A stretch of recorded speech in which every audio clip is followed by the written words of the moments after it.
Ricoeur is clearly influenced by the linguistic structuralist position in his characterization of subjectivity in terms of consciousness expressing the powers of perception and imagination in the arena of singularity and event causation. He characterizes such expression in terms of meaning. This issue is discussed in his essay Objectivity and Subjectivity, and Ricoeur admits that history involves knowledge of the traces of the past but simultaneously and curiously wishes to use the term observation in relation to the activity of the processing of historical documents. He also uses in this context the naturalistic term working hypothesis, page 23. Applied to the human and social sciences, this involves the ordering of singular phenomena and the search for the same function in other similar events, page 24. Types of phenomena emerge in such a process, e.g. economic, political, cultural. The historical aspect of such a process involves the establishing of historical facts that Ricoeur characterizes as the integral past, page 24. Kant is mentioned in relation to this regulative idea of the integral past, but Kantian rationalism is on the whole rejected on the grounds of unnecessary abstraction, and sometimes the kind of concretization of the discourse appears to be in favor of the kind of discourse one encounters in modern physics.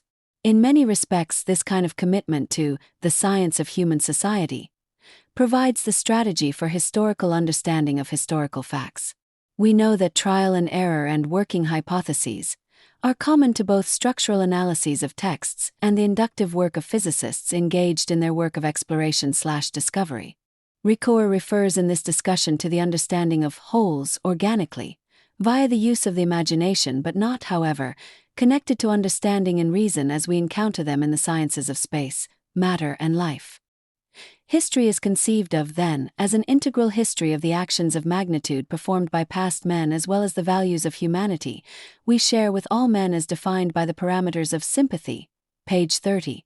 Ricoeur separates understanding from judgment by associating the former with feeling and imagination, which, for him, constitutes what he calls a good subjectivity, a sign of a shift from the logical and towards the ethical, page 32.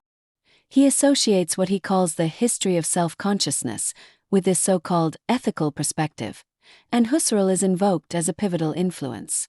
We are invited then to replace the question, what is X? with the question, what is the meaning of X? Justification of the meaning of a phenomenon thus replaces justification via the objective cause of, or reason for, or conditions of a phenomenon. The kind of meaning Ricoeur is in search of is that which can be attached to individual persons and singular works, page 36. History thus becomes the development of meaning irradiating from what he calls irradiating centers, page 39. Reference is also made here to the sudden appearance of centers of consciousness as events and structural forces are invoked, e.g. economic, social, political, and cultural. The reflective activity of the historian is thus subtly transformed into a subjective factor and connected with a curious claim. The object of history is the human subject itself, p.40. Clearly, Ricoeur is not referring to the human subject in general, or human power such as rationality and discourse in general, but prefers rather to refer to individual centers of consciousness engaged in involvement with singular works expressing economic, social, political, or cultural meanings. Truth on this account is the personal task of individuals situated in contexts of exploration/discovery of the many meanings of being, hoping ontologically to arrive at a terminus of true knowledge. Considerable ambiguity is implied in such a subjective account, but, Ricoeur argues, this is merely the expression of the ambiguous state of mankind, page 56. In an essay entitled Note on the History of Philosophy and the Sociology of Knowledge, Ricoeur maintains that there is a significant difference between a genuine history of philosophy and a scientific sociology of knowledge. Such a science, he argues, has the purpose of investigating the economic, social, and cultural conditions of thought in the spirit of theoretical hypothesis formation. The history of social existence plays an important role in such a venture, and Marx is mentioned in the context of describing the working form of social existence that has essential connections to the economic realities constituting such an existence. In such theoretical excursions, both functional and meaningful relationships are described. The end result of such investigations is the ontological hope that empirical laws will emerge which govern the relation between dependent and independent variables.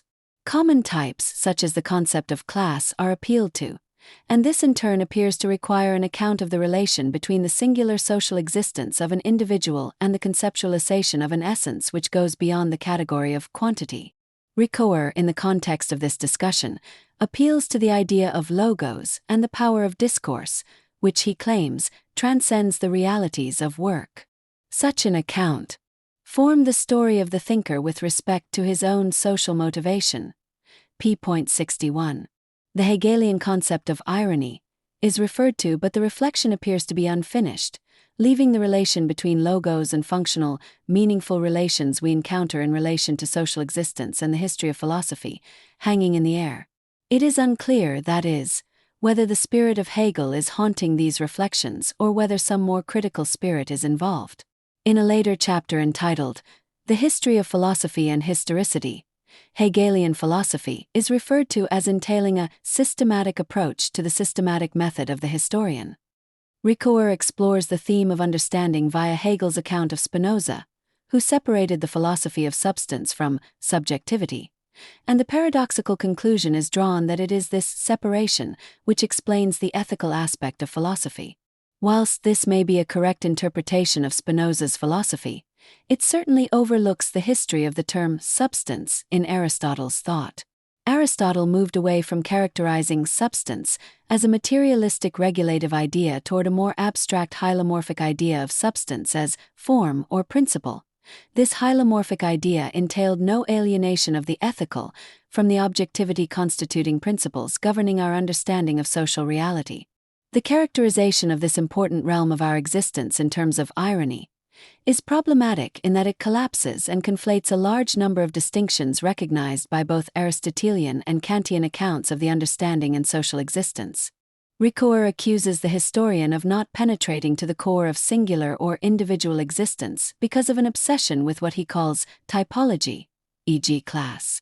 The problem of providing an account of historical understanding is thus made more difficult because of the presence of the polarization of the field of discourse by a false pair of alternatives, namely Hegelian systematic philosophy and Spinoza's account of singular individual essence. As a consequence of the operation of these two dialectical opposites, reason becomes a vicissitude of self-conscious reflection, and for all intents and purposes is psychologically reduced to the logos or meaning of consciousness. Focusing upon meaning enables Ricoeur to finally reject Hegelian absolutism and side with the idea of self-consciousness as presented in the philosophy of Spinoza. This, it turns out, requires a form of projection of oneself into another, in the process of forming contact with another, which assimilates the idea of a singular existence into the idea of a solipsistic form of conscious existence similar to that found in Spinoza's reflections. In the context of such an account, we would do well to recall that projection, for Freud, was a vicissitude of consciousness involving the imagination of a paranoidal form of consciousness that defensively protects itself by the falsification of reality. Ricoeur obviously takes seriously the concept of class in history and philosophy, claiming that the Cartesian form of rationalism emerged as a consequence of some kind of need of the French bourgeoisie. This form of sociological explanation relies upon a deterministic view of social and political reality that would be, by implication, rejected by Kantian ideas of freedom and creativity. Ideas that invoke a form of self-consciousness requiring an agency that can uniquely cause itself to do things independently. In this context, Ricoeur acknowledges that reflective philosophical questioning of the many meanings of being expresses a philosophical intention that is opposed to the kind of deterministic social causation referred to above. Ricoeur also claims that reference to typologies merely raise ociose questions. This may well be true insofar as the concept of class is concerned, but this point cannot be generalized to all ideas of types, some of which are well embedded in the conceptual networks of our understanding and judgment. In defense of the concept of class, however, it ought to be pointed out that this concept has important implications for the description of a small range of social phenomena. Focusing on singular forms of existence also determines the kind of linear causality that may be appealed to in any explanation of changes in the forms of such existence. This form of material/efficient causality is, according to Aristotle's hylomorphic account, a very limited form of explanation. Ricoeur introduces the idea of false consciousness in his account of the way in which written works are embedded in their situation. In some mysterious fashion, the work, in transcending its situation, thereby dissimulates. It is not clear why Ricoeur wishes to maintain such a position, but there is also reference to irony, and also reference to Sartre's aesthetic account of the relation of the artist to his work. The idea of structural types is also invoked in connection with Ricoeur's claim that there are two aspects of historical understanding. He calls these aspects models of the truth, and Pascal is called upon to testify to the hypothesis that the singular whole of one humanity is presupposed anti-predicatively by the historian and his understanding of his field of study. On the other hand, Ricoeur argues, man is plural and history must also be about the plurality of men and events. It is this dualism that is implied in different philosophical works and which motivates Ricoeur's ambiguous position, which in turn results in the claim that Hegelian phenomenology suppresses history in favor of the forms of spirit that are nullified by logic. p.75. Lived history is then, on Ricoeur's account, characterized in terms of virtual structure and virtual event. It is the interaction of this thesis and antithesis that then constitutes the synthesis of the ambiguity of history, a paradoxical conclusion given the fact that neither truth in general nor historical knowledge in general can be spiritually ambiguous. On Ricoeur's account, both the false consciousness of Marx and the displaced consciousness of Hegel generate paradoxes which working historians do not live or experience.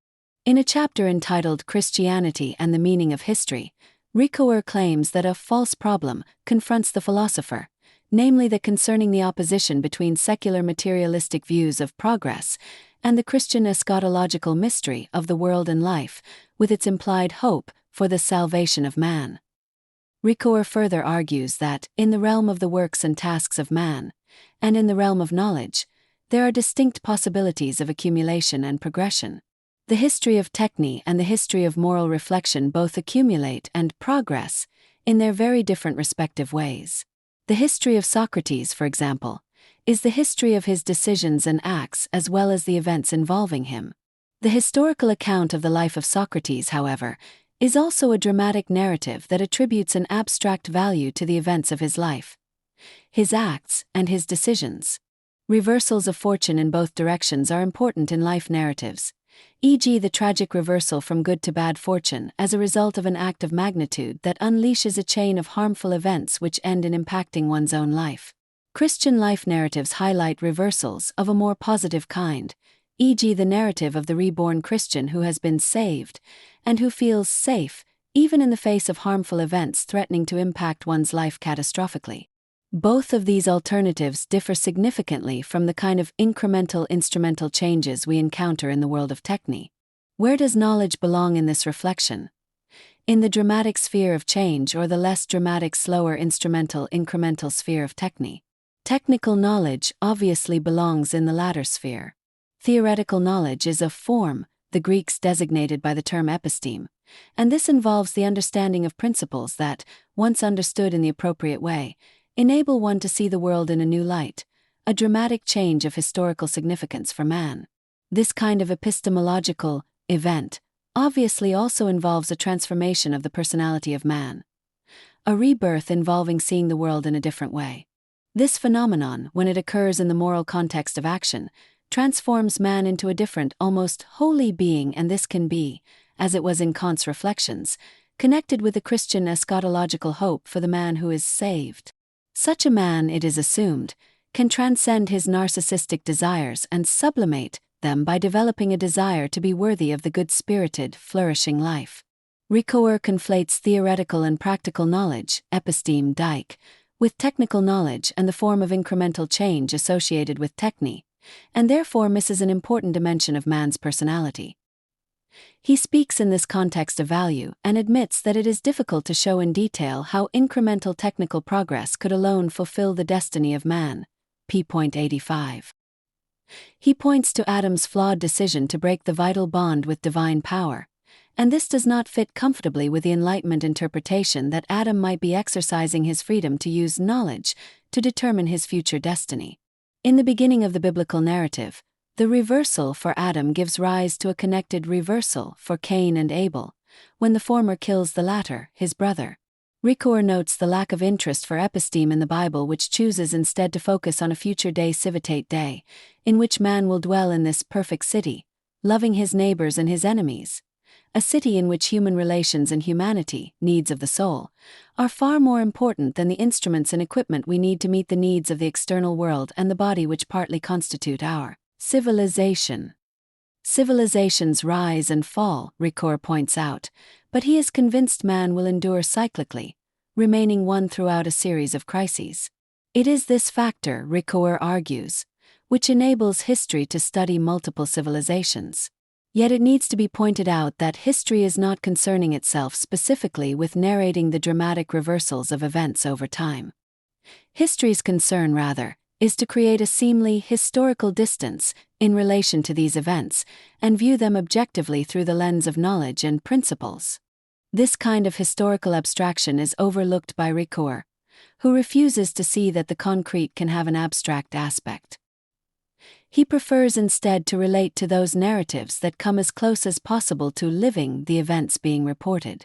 There is, in historical texts, a preference for the political term citizen, in contrast to the more social term class, probably because the former is more categorical and universal. The term citizen, that is, relates to laws that cover all classes whether they are oligarchic or democratic. This more formal term also suffices to discuss the Aristotelian ideal of the middle class, who follow laws respectfully in the interests of the unity of the city. Class is, of course, a more concrete phenomenon, as was claimed by Marx and his followers. History is an epistemological project of man and therefore an important part of his education, especially from the perspective of the Delphic oracle, who predicted that everything created by man was destined for ruin and destruction. Socrates, Plato, and Aristotle responded to this divine prophecy with the creation of the discipline of philosophy, a discipline that strives to understand life from a timeless perspective, through the lens of a wisdom that uses knowledge in order to avoid the ruin and destruction of humanity. Episteme is complemented with arete, dike, arche, and phronesis in the historical research process, which formulates aporetic questions and provides answers which go well beyond working hypotheses. Ricoeur regards the above reflection as otiose because, in his view, it does not acknowledge sufficiently the importance of the singular existence of men and their works. Ricoeur analyses the Christian faith in terms of the hope for salvation in a context of mystery, rather than knowledge. It is mystery, Ricoeur argues, that allows the Christian to transcend the essential ambiguity of life, men and their works. The Christian lives the ambiguity of secular history by interpreting and diagnosing it in terms of his faith in the sacred history or the significance of the mystery that has revealed itself to him, her. In a sense, therefore, the Christian lives in both of St. Augustine's cities, de civitate Dei and de civitate tyranna. Ambiguity, Ricoeur argues, p.94, is the last word for the existentialist, but probably only the second last word for the Christian. The final word for the Christian is salvation, and it is this that separates the cities of Jerusalem and Athens, for whom wisdom or philosophical knowledge is the last word. Kant united these two cities in his resurrection of the ancient Greek commitments to episteme, arche, dike, arete, and phronesis, and also united a possible commitment to the unity of faith and knowledge in the context of freedom and rationality that politically demanded a full understanding of the Delphic prophecy that man know himself. This theme was restored with Kantian critical philosophy, but for him there was nothing mysterious about the hope for a better world in the future, and that hope could well include the moral messages of Christianity. The hope of Marxists influenced by the dialectical method of Hegel focused upon techne and the expectations and demands of the proletariat for a richer materialistic future. This would be viewed by Christians and Kantians alike as the logical consequence of the denial of the importance of the spiritual and rational dimensions of man's life. Such a denial was only made possible by the assertion that the phenomena of man, his works, and his life are systematically ambiguous, and attempts to explain and justify these phenomena as illusory.